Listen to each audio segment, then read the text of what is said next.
예배 오신 여러분을 환영합니다. 그래서 기쁨으로 주님 한 분만 영광 드리길 바라며 기도로 예배를 시작하겠습니다.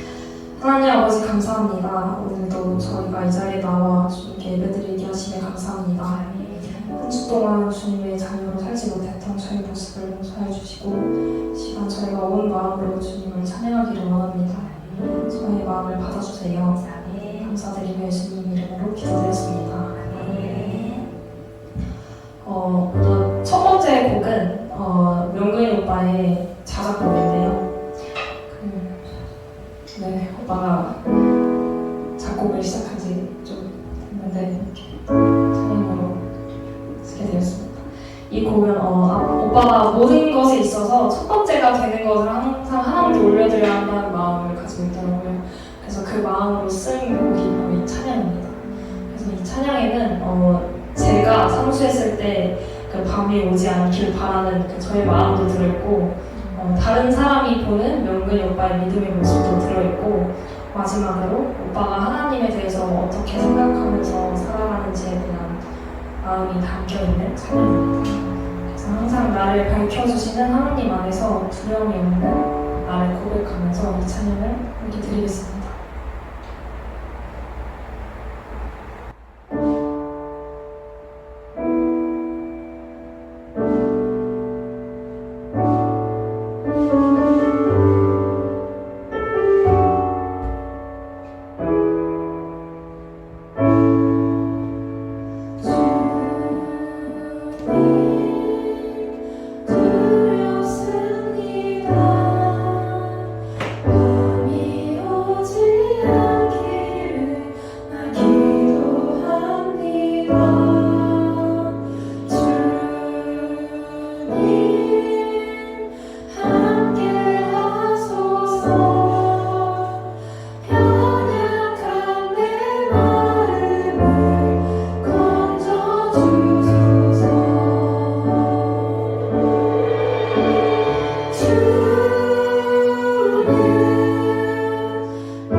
없네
사용드리겠습니다.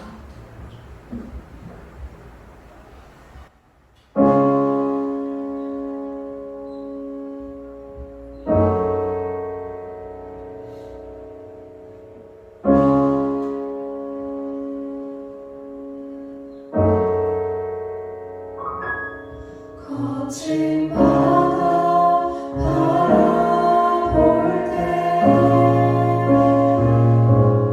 그 두려움에 나 잠기고 모든 소망 사라지네 나의 마음 무너져 내리고 어제 폭풍 가운데 주 사랑이 들리니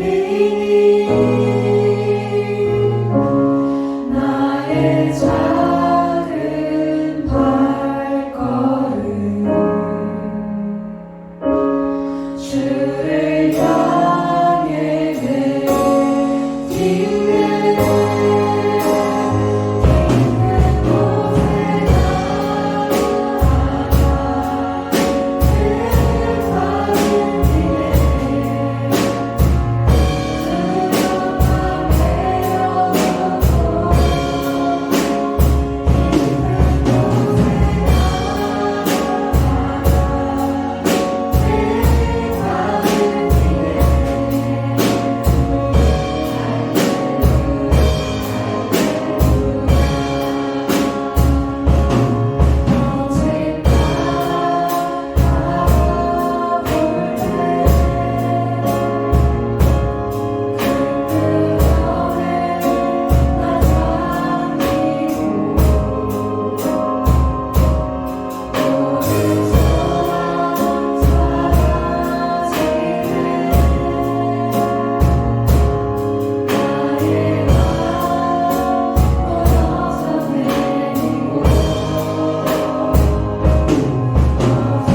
기도드리고 있습니다.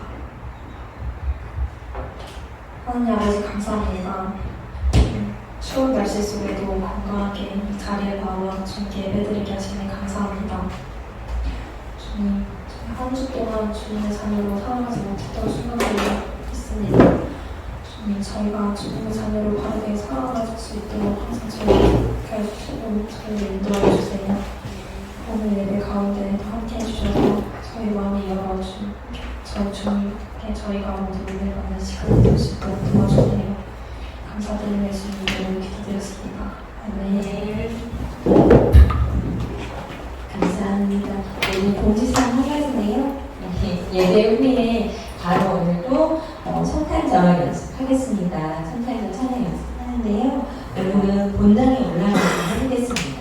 그래서 함께 연습하도록 하겠습니다. 여러분 준비해 오신 대로 우리 주님 앞에 헌금 드리도록 하겠습니다.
하나님 말씀 창세기 39장입니다.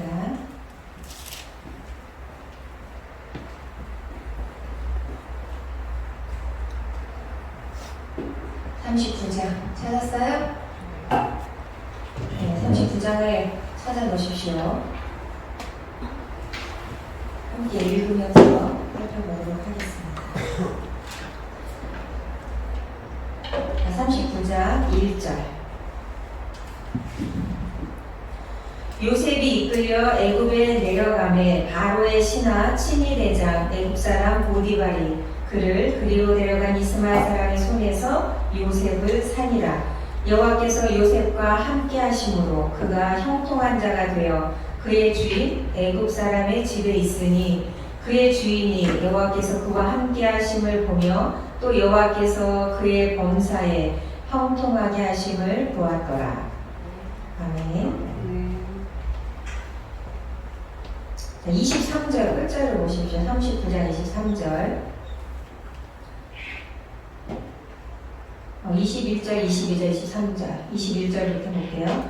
여호와께서 요셉과 함께 하시고 그에게 인자를 더하사 간수장에게 은혜를 받게 하시매 간수장이 옥중 죄수를 다 요셉의 손에 맡김으로 그 재반 사물을 요셉이 처리하고 간수장은 그의 손에 맡긴 것을 무엇이든지 살펴보지 아니하였으니 이는 여호와께서 요셉과 함께 하시니라. 여호와께서 그를 범사에 형통하게 하셨더라. 아멘. 이 39장의 처음과 끝이 요셉에게 하나님이 함께 하심으로 그가 형통한 자가 되었다라고 써 있습니다. 네. 근데 우리가 그 가운데 내용을 보면 하나도 형통하다고 할 수 없는 상황이에요. 근데 성경은 형통한 자라고 이야기합니다. 하나님이 함께하고 계셔서 그가 형통한 자가 되었다라고 이야기해요. 이게 이제 우리의 논리와 맞지 않는 거죠. 우리의 논리와 맞지 않는 상황입니다. 우리의 논리는 뭐죠? 하나님이 함께 하시면 이런 일이 없어야 돼요. 종으로 팔려가지도 말아야 되고 누명을 쓰지도 말아야 되고 감옥에 가지도 말아야 되고 그렇습니다. 근데 자, 이런 현실이 일어납니다. 현실이에요. 현실. 실제 상황. 요셉에게 실제 상황. 네. 그래서 우리가 아주 이게 굉장히 중요한 그 원리, 하나님의 뜻을 헤아리는 데 있어서 아주 중요한 안목을 우리에게 가르쳐주고 있어요. 신앙의 안목, 믿음의 안목, 굉장히 중요합니다. 물론 우리가 아직 그 하나님의 뜻을 헤아리기에는 우리의 안목이 턱없이 수준 미달이긴 합니다. 그런데 자, 어디서부터 시작이 되냐면 하나님의 안목과 우리의 안목이 너무 크게 차이 난다는 전제를 갖고 있어야 돼. 그죠? 거기서부터 출발이에요. 그게 출발점이에요. 다른 말로 하면 내가 지금 생각하고 해석하는 이 안목이 하나님의 것보다 너무 형편없이 낮다라는 걸 스스로 알아야 된다는 거예요. 그럼 뭐예요? 내가 알고 있고 내가 해석하는 이것 이상의 뭔가가 있다는 걸 여러분이 인정해야 된다는 거예요. 그게 뭔지를 모를지라도 우리가 요셉의 세례를 통해서 하나님이 우리에게 알려주신 아주 중요한 교훈이에요. 예, 우리가 실제 보고 있잖아요. 39장 앞에 하나님께서 요셉과 함께 하심으로 2절에 그렇게 되어 있죠. 요셉 여호와께서 요셉과 함께 하심으로 그가 형통한 자가 되어 그의 주인 애굽 사람의 집에 있으니 형통한 자가 됐다면은 그렇게 종으로 팔려가면 안 되는 거거든요. 우리의 생각은. 근데 요셉은 그런 현실을 지금 맞닥뜨려 있어요. 그러니까 요셉의 안목은 어땠을 것 같아요? 여러분 그냥 상상을 해보면 이 보이지 않는 하나님의 그 계획과 섭리를 요셉은 이때 당시에 알았을까요? 몰랐을까요? 어때요? 어땠을 것 같아요? 상상을 해보자면 알았을까요? 몰랐을까요? 알았을 것 같아요. 네, 알았을 것 같아요. 아무도 대답을 안 하니까 종성이가 대답을 해주잖아요. 알았을 것 같아요. 요셉이 되게 그 요셉에 관한 기록을 보면 요셉이 굉장히 이제 여기에도 있지만 막 시험도 이겨내고, 그러니까 유혹도 막 이겨내잖아. 막 유혹도 이겨내고, 막 이제 17세 소년일 때 막 엄청 멋있는 꿈도 꾸고, 이래가지고 되게 요셉이 비교적 굉장히 아름답게 그려지죠. 요셉이. 그러니까 그런 거에 비하면 동성이가 말한 대로 그래 요셉 정도면 알지 않았을까? 근데 성경에 증언이 있어요. 우리가 지난주에 살펴본 10편 105편에 보면 제가 읽어드릴게요. 잘 들어보세요. 10편 105편 18절에 보면 이렇게 되어 있어요. 그의 발은 착고를 차고 그의 몸은 쇠사슬에 매였으니. 근데 이게 이제 감옥에 갇혔을 때의 그 죄수의 모습이죠. 그의 발이 쇠사슬에 묶여 있고 또 그의 몸이 쇠사슬에 매여 있다. 근데 이것이 원래 그 성경에 쓰여진 원어의 뜻을 보면 그의 영혼이 그의 혼이 쇠사슬에 꿰었다.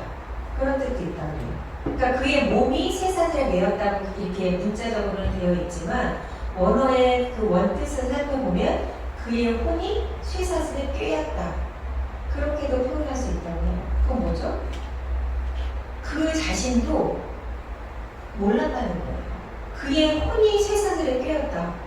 엄청난 거죠. 그만큼 그의 영혼이 괴로움을 당했다는 뜻이에요. 그래서 시편 105편 말씀에 의하면 그도 자기에게 벌어진 이 상황에 대한 안목이 하나님의 것과 일치하지 않는 거였어요. 그도 괴로움을 느꼈고 그도 어렵고 힘들었다는 거죠. 아무렇지도 않은 게 아니에요. 요셉도 힘들었다는 얘기예요. 그의 영혼을 쇠사슬이 간통하는 것처럼 그런 괴로움을 당했다는 거죠. 그러니까 아직 요셉은 그가 하나님 앞에 범죄하지 않으려고 몸부림친 모습이 분명 성경에 있어요. 근데 창세기 45장 훨씬 뒤에 가서야 그가 애굽의 총리 대신이 된 다음에 형제들을 다시 만났을 때 비로소 그런 고백을 하죠. 형님들 걱정하지 마세요. 저는 형님들에게 보복할 생각이 없습니다. 왜냐? 내가 여기에 온 것은 하나님이 나를 먼저 보내신 거지 단지 형들이 나를 파는 그 사건에 의해서만 된 것이 아닙니다 라고 훨씬 후에 그걸 이야기해요.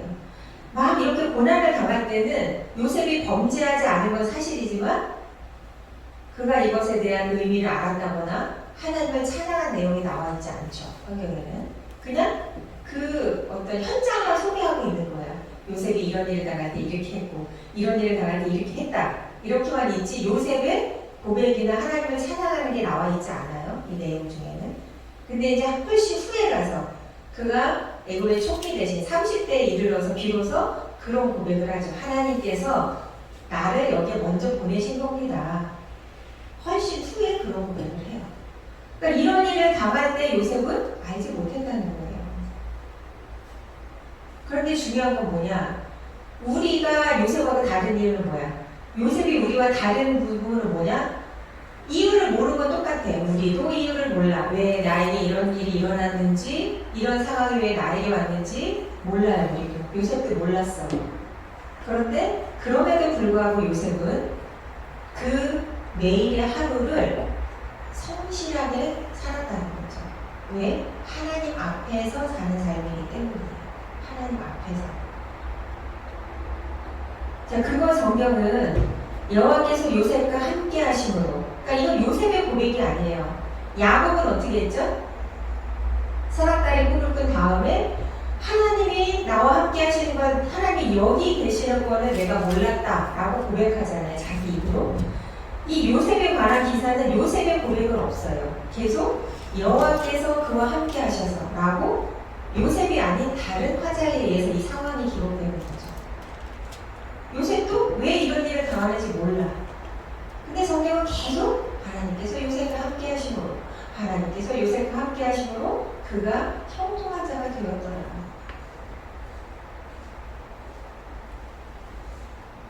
우리의 이성을 너무나 뛰어넘는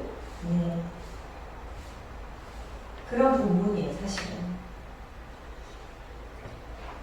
우리가 이걸 꼭 기억해야 된다는 거죠. 아버지에게 사랑을 듬뿍 받고 채색 옷을 입고 정말 가장 귀한 아들로 대접을 받던 요셉이 하루아침에 형들에게 죽임을 당한 거랑 마찬가지예요. 형들은 죽으라고 구덩이에 넣은 거니까 종으로 팔려서 종살이를 해요.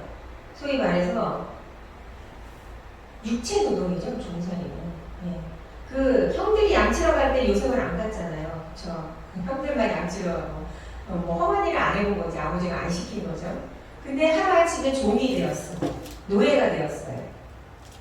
다 몸으로 하는 일이잖아요. 입으로 하는 게 아니잖아요. 종살이는 다 몸으로 때우는 일이야. 가장 더럽고 힘들고 주인이 편안하게 되기 위해서 온갖 어려운 일을 다 한 거죠. 요셉이. 얼마나 힘들었을까요? 여러분 이 소위 말해서 노가다 해보셨는지 모르겠지만 죽어요.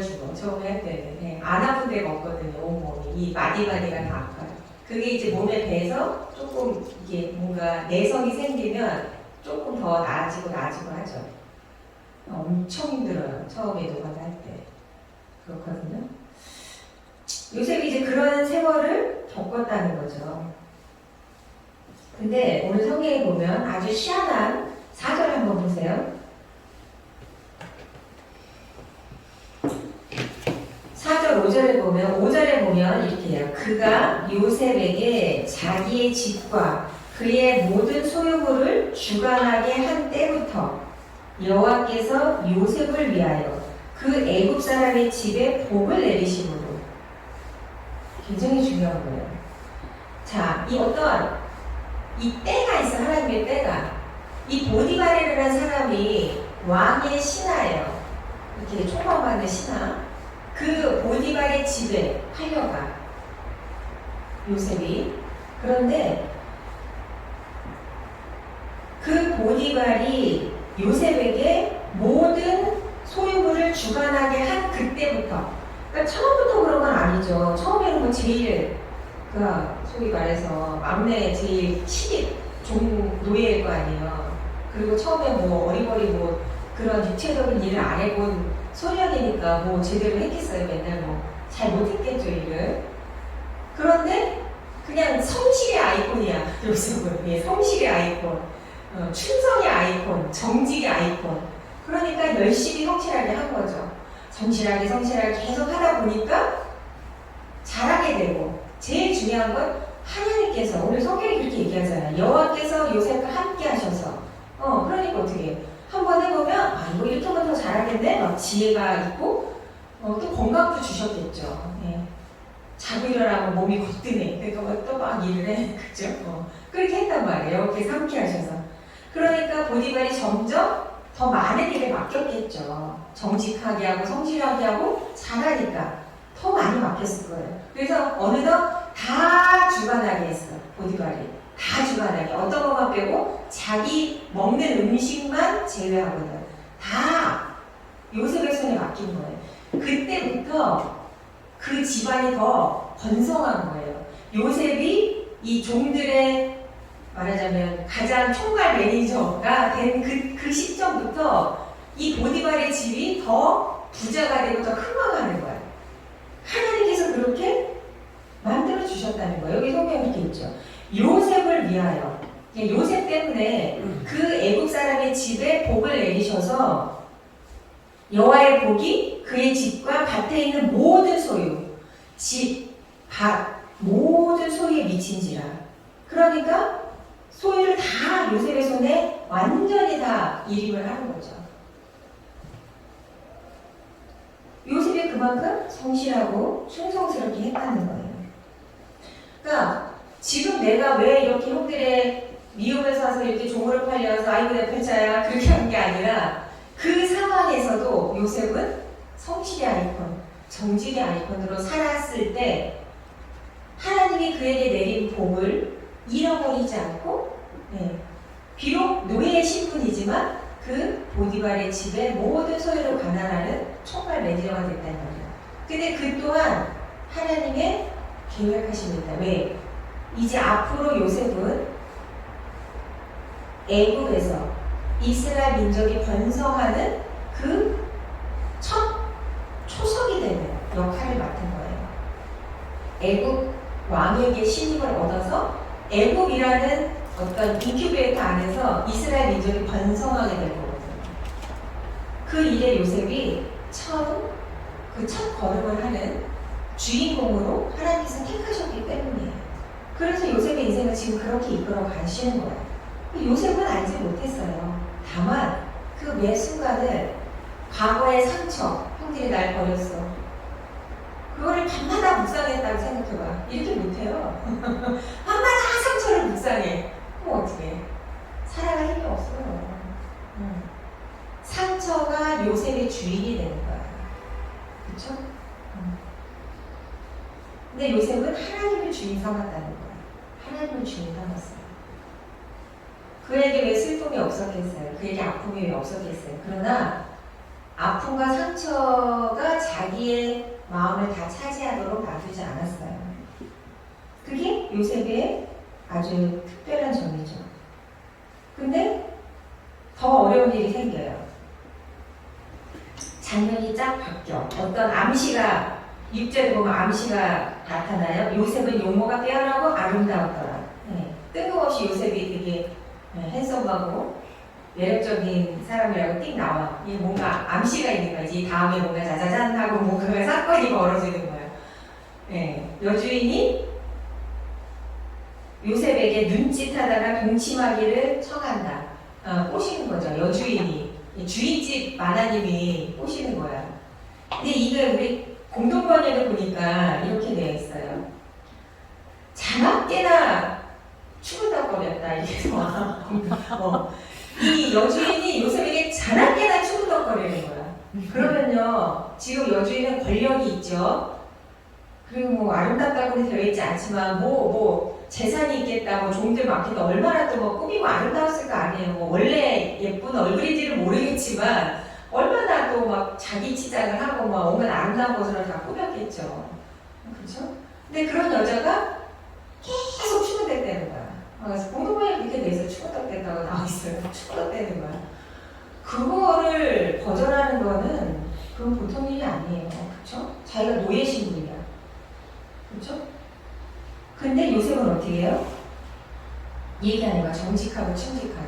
주인님이 나에게 모든 이 집안의 소유를 다 맡겼습니다. 그만큼 주인님이 나를 총애한다. 그러나 소위 말해서 사모님은 내 권한이 아니다. 사모님 말은 그 얘기예요.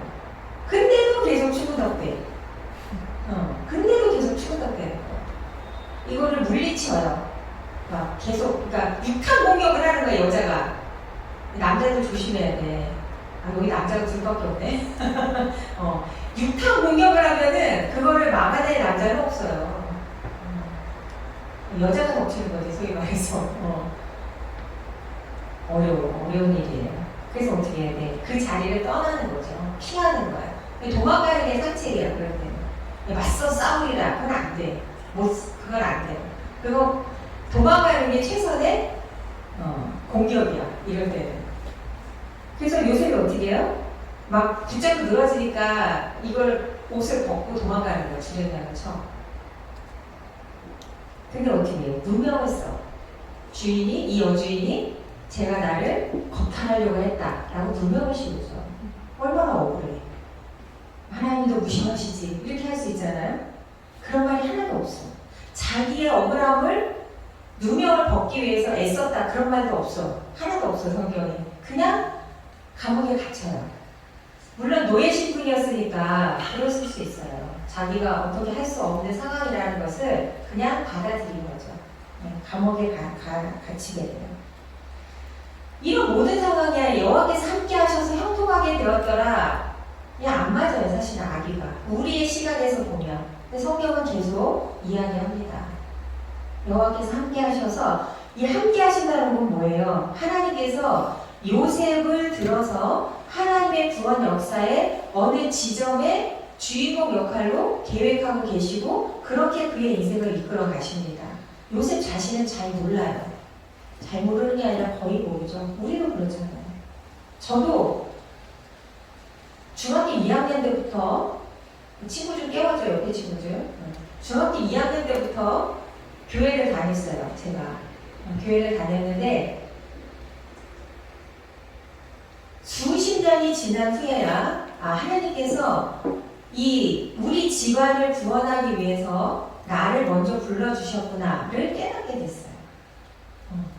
그래서 우리 할머니는 교회를 출석하신 적은 없어요. 이렇게 옛날로 말하면 중풍에 걸리셔서 한 7년 가까이 집에 이렇게 누워만 계셨어요. 거동을 못하고 정신은 온전했는데 몸을 이렇게 거동을 못하셔서 누워 지내시는 했거든요. 대소변을 받고. 그렇지만 예수님을 영접하고 천국 가셨거든요. 집에서. 제가 이제 이렇게 뭐 식사 차려드리고 이러면서 할머니 꼭 하나님을 믿으셔야 돼요. 뭐 이렇게 하면서 이렇게 목사님 모셔다가 기도받고 그리고 이제 천국에 가셨고 우리 아버지도 80세 나이에 처음 하나님을 믿으시면서 80세에 믿으셨어요. 하나님을. 저희 아빠가. 그리고 천국 가셨고 아직도 구원 못 받은 하나님을 안 믿는 그런 다 우리 집안이 다 그래요. 고모, 삼촌, 사촌들 다 안 믿어요. 그렇지만 저희 할머니가 병상 중에서 하나님을 영접하셨고 저희 아버지가 80세에 하나님을 영접하고 그렇게 그런 것들을 제가 경험하면서 더 내 인생의 목적이랄까 하나님이 나를 이 땅에 보내신 이유는 이거 하나 가라고 하신 거구나 라는 걸 고백하지 않을 수가 없는 거예요. 근데 중학교 2학년 때 내가 그걸 알았냐? 당연히 모르죠. 어떻게 알았겠어요? 20살 때 몰랐어요. 30살 때도 몰랐어. 그런 생각을 해보지 않았어요. 그냥 어떻게 하면 잘 예수님 믿을까 이런 생각을 했지만 우리 집안을 구원하시기 위해서 저와 뭐 제 여동생 뭐 이런 우리 형제들을 하나님 믿게 하셨구나 라는 고백을 하게 되는 거예요. 먼저 믿게 하시는 거죠. 집안 여러분들도 마찬가지. 어느 집이든 누군가에 의해서 처음 씨앗이 뿌려져요. 그 사람에 의해서 그 집안이 복음화가 돼요. 물론 여러분들이 이제 엄마 아빠에 의해서 교회 나온 친구들이 대부분이지만 그 엄마 아빠도 처음부터 예수님 믿은 사람은 없어 별로. 여러분의 엄마 아빠가 처음 예수님을 믿은 사람도 있지만 그 앞에 또 할머니 할아버지가 어쨌든 어느 집안이든 어느 족속이든 어느 민족이든 그런 한 사람에 의해서 예수 그리스도가 소개되고 전파되면서 그 나라, 작게는 그 집,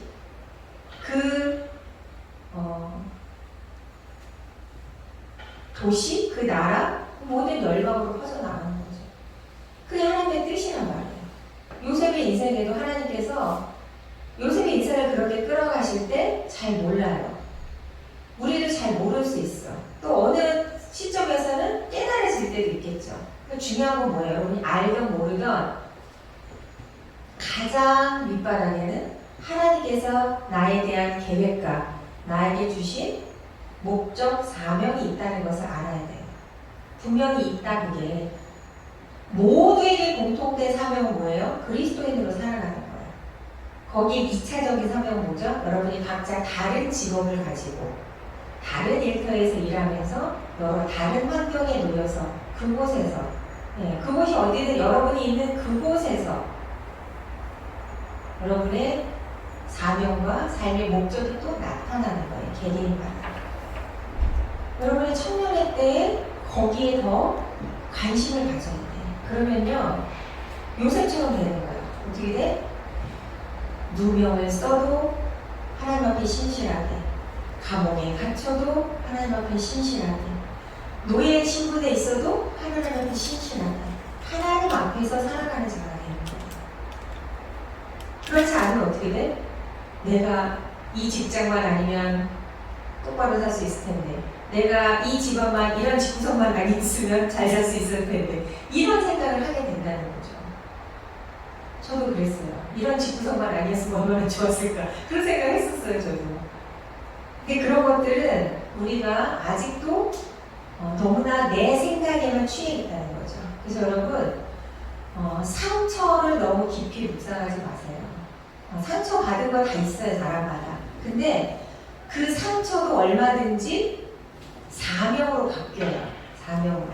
그건 뭐냐면, 저는 친엄마가 없이 자랐거든요. 그러면 그런 결핍을 잘 안단 말이에요. 누구보다도 내가 겪었기 때문에. 그런 걸 이해할 수 있단 말이죠. 그게 결핍이었지만, 상처였지만, 그게 사명이 되는 거야. 내가 그런 사람을 잘 도울 수 있기 때문에. 여러분들도 마찬가지예요. 상처가 사명으로 얼마든지 바뀔 수 있어요. 여러분이 내가 받은 상처, 이것이 나의 상처지, 그냥 그걸 알면 되지, 호건날 곱씹어 그런 상처가 그럴 필요 없어요. 그냥 상처는 상처대로 두고 그걸 자꾸 꺼내서 상처를 묵상하면 안 돼. 하나님을 묵상해야지. 또 죄를 묵상하는 사람이 있어. 회개하지 말라는 게 아니라 맨날 회개만 해. 회개하다 시간 다 써. 그거 되게 신령한 것 같잖아요. 아니에요. 내가 이거 잘못했습니다, 하나님. 그렇게 안 할게요. 죄송해요, 잘못했습니다. 고치겠습니다. 그러면 끝나는 거지. 맨날 죄만 묵상해. 그 죄가 여러분의 주인이 되는 거예요. 죄는 하나님 앞에 딱 고백하고 그냥 끝. 그랬는데 막 계속 죄를 붙들고 묵상해 막. 그러면 안 돼. 죄가 여러분에게 주인 노릇하는 거예요. 무슨 말인지 알죠? 죄를 곱씹고 그런다고 죄가 없어지는 게 아니에요. 여러분이 죄를 지어서 죄인이 아니에요. 그럼 뭐야? 죄인이라 죄를 짓는 거야. 이 말장난이 아니라 성경의 원리예요. 죄인이라 죄를 짓는 거예요. 로마서 3장 23절에 되어 있어. 모든 사람이 죄를 지었으므로 하나님의 영광에 이르지 못하도다 라고 죄인이라고 선포하고 있어요. 이 성경이. 다 죄인이야. 아담 이후에, 아담이 범죄한 이후에 모든 인류는 죄 가운데 태어나요. 그래서 예수님을 믿고 새로운 생명이 와서 하나님을 만날 수 있는 거야. 네, 죄 가운데 태어나기 때문에. 그래서 죄인이라 죄를 짓는 거예요. 죄를 지어서 죄인이 아니에요.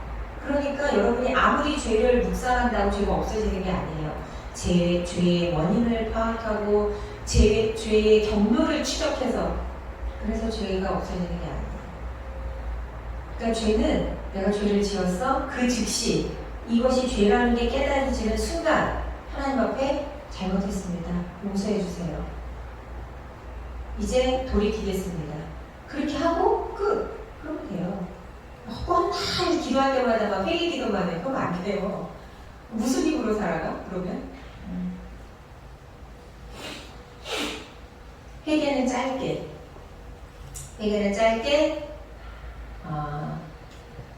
결단과 결심은 길게. 그랬으면 좋겠어요. 어떤 상황에서도 여러분이 하나님 앞에서 살아가는 것, 그게 우리의 실력이 되는 거예요. 요셉처럼. 우리가 원하지 않은 상황이 옵니다, 반드시. 내가 선택하지 않은 상황이 와요. 내가 준비되지 않은 상황에 맞닥뜨려져요. 요셉이 뭐 종살이 하기 위해서 뭐 준비됐어요? 없어요. 그러나 그런 상황에 놓이게 되는 일이 발생한단 말이에요. 여러분이 원하는 상황만 와요? 그렇지 않잖아요. 청년쯤 됐어. 이게 다 알잖아. 그죠? 그렇지 않아요. 그러나 중요한 건 뭐예요? 왜 나에게 이런 일이 일어나지? 당연히 그런 질문을 합니다. 그러나 그 질문에 너무 오래 매여있지 마세요. 답을 못 내요, 우리는. 몰라, 답을. 그 답이 하나님께 있다니까? 요셉이 뭘 잘못해서 종으로 팔려갔어요? 종으로 팔려간 그 사건이 단지 형들의 시기 질투 때문만은 아니에요. 왜? 성경이 그렇게 얘기하잖아요. 하나님께서 그를 앞서 보내시며 라고 되어 있어요. 요셉이 당하는 그 고난조차도 하나님이 사용하세요. 그래서 우리가 아직 하나님의 그 모든 계획과 경륜을 알 수 없으나 그게 뭔지 모르지만 그게 있다라는 걸 알라는 거야. 그런 게 있다. 여러분, 그런 게 있다고. 그래서 그런 걸 알아가면 더 좋죠. 알면 더 무서울 게 없어요. 그걸 알면. 쫄릴 일도 없고 두려워할 일도 없어. 그걸 알기 때문에. 하나님의 뜻이 있지. 이 기간을 통해서 하나님이 나를 변화시키고 성장시키고 하나님이 원하는 자리로 나를 인도하여 가시는 것이지 라고 믿으면 이길 힘이 나와요. 그래서 여러분, 왜 이런 일이 나에게 생기지? 하나님이 나를 안 사랑하시는 건 아닐까? 그런 생각은 할 필요가 없어요. 시간 낭비 그런 생각. 여러분이 시험에 빠뜨리는 생각이에요. 여러분이 요셉을 통해서 하나님 앞에서 사는 삶, 내가 이유를 모를 때라도 우리는 성실할 수 있어요. 앞으로 어떻게 될 것인가 모를 때도 우리는 오늘 하루를 함부로 포기하거나 내 자신을 함부로 포기하지 않는 삶을 할 수 있어요. 네, 하나님 앞에서 살 때 요셉처럼 잘잘못을 가리는 데 집중하지 말고 내 상처에 집중하지 말고 하나님 앞에서 사는 삶. 그리고 그런 삶이 복된 삶이에요. 그런 삶이. 얼마나 여러분 요셉의 삶을 보세요. 감옥에서 뭐 그렇게 성실할 일이야, 그죠? 허무한 신세한테만 할 것 같아요, 저 같으면. 그쵸? 하루하루가 지옥일 거야. 죽지 못해 사는. 안 그래요? 누명을 쓰고 또 하나님을 안 믿었다고 말해. 하나님을 믿는 사람인데 여러분 이해할 수 있어요? 그 상황을? 이해 못해요. 근데 요셉은 감옥에서조차 성실했어. 뭐 그럴 일이냐고. 감옥에서조차 성실할 일이냐고. 성실했다고. 왜? 하나님 앞에서 사는 삶이기 때문에. 하나님 앞에서 사는 삶, 그게 저와 여러분의 인생의 목표였으면 좋겠어요. 지향점이었으면 좋겠어요. 네, 그랬으면 좋겠어요. 제가 매일 새벽마다 기도해요. 여러분들을 위해서. 네, 직장인 그룹으로 모아서 기도하고 학생 그룹으로 좀 기도의 내용이 다르잖아. 그래서 항상 우리 이제 이건 제가 붙인 이름이 아니라 얘네가 붙인 이름이야. 지네가 오비라고 했어. 이제 우리 분발할 때 제가 오비를 하잖아요. 오비 반에 제가 제일 먼저 기도해요. 제가 그반 다니니까. 그러면서 직장인들 거기 항상 가영이와 진한이가 들어가. 직장인이기 때문에. 직장인 그룹에 속해서. 그래서 가장 각자의 상황이 다 다르지만 가장 그 중심에 흐르는 기도는 그거예요. 여러분이 하나님 앞에서 하나님을 경외하는 자로 사는 삶. 여러분의 심령에 하나님 나라가 이루어지고 우리 청년부에 하나님 나라가 서가기를 매일매일 기도하고 있어요. 그래서 반드시 그렇게 될 거예요. 여러분에게는 그렇게 될 거예요. 여러분의 삶이. 그러니까 너무 두려워하거나 걱정하지 마세요. 대신 요새처럼 하루하루를 나는 알 수 없는 하나님의 목표와 하나님의 계획이 있다는 것을 믿고 매일매일을 살아보세요. 그러면 지금보다 훨씬 즐겁게 살 수가 있어요. 훨씬 재미있게 살 수가 있어요. 이왕 사는 거 즐겁고 재밌으면 좀 좋잖아요. 그렇죠? 네. 그렇게 삽시다. 기도하겠습니다. 하나님, 여호와께서 요셉과 함께 하심으로 그가 형통한 자가 되었다고 성경은 반복해서 말합니다. 요셉에게 벌어진 상황은 어디를 보아도 형통한 구성은 없는 상황입니다. 인간의 눈에는 그렇게 보입니다. 그러나 하나님, 그를 애굽에 먼저 보내셨다고 하나님의 목적과 계획이 있음을 또한 우리에게 알려주십니다. 우리의 삶에도 이와 같다고 저희가 믿습니다. 우리가 준비하지 못한 상황들, 우리가 선택하지 않은 상황들, 때로는 어려운 상황들, 두려운 상황들, 알지 못하는 모든 일들 가운데 하나님의 계획과 섭리가 유유히 흐르고 있음을 우리가 이 시간 믿음으로 고백합니다. 하나님, 그것을 믿을 때 우리는 매일매일 현재에 충실하고 성실할 수 있으며 하나님 앞에 사는 삶으로 살아낼 수 있습니다. 사랑하는 청년들에게 그러한 은혜를 더하여 주셔서 요셉이 하나님의 말씀 앞에서 성실하고 정직하게 살아간 것처럼 우리 또한 주님 앞에 그런 삶으로 나아가게 도와주시옵소서. 그래서 마침내 하나님이 나와 함께 하심으로 내가 복된 삶을 살았다. 언제나 고백하는 저희들 되게 하여 주시옵소서. 오늘 주님 앞에 믿음으로 예물을 드렸습니다. 하나님 손길에 축복하시고 그의 삶을 인도하여 주시옵소서. 예수님의 이름으로 감사하며 기도드립니다. 아멘. 주기도문 하겠습니다. 하늘에 계신 우리 아버지여, 이름이 거룩히 여김을 받으시오며 나라의 임하옵시며 뜻이 하늘에서 이루어진 것 같이 땅에서도 이루어지이다. 오늘날 우리에게 일용할 양식을 주옵시고 우리가 우리에게 죄 지은 자를 사하여 준 것 같이 우리의 죄를 사하여 주옵시고 우리를 시험에 들게 하지 마옵시고 다만 악에서 구하옵소서. 나라와 권세와 영광이 아버지께 영원히 있사옵나이다.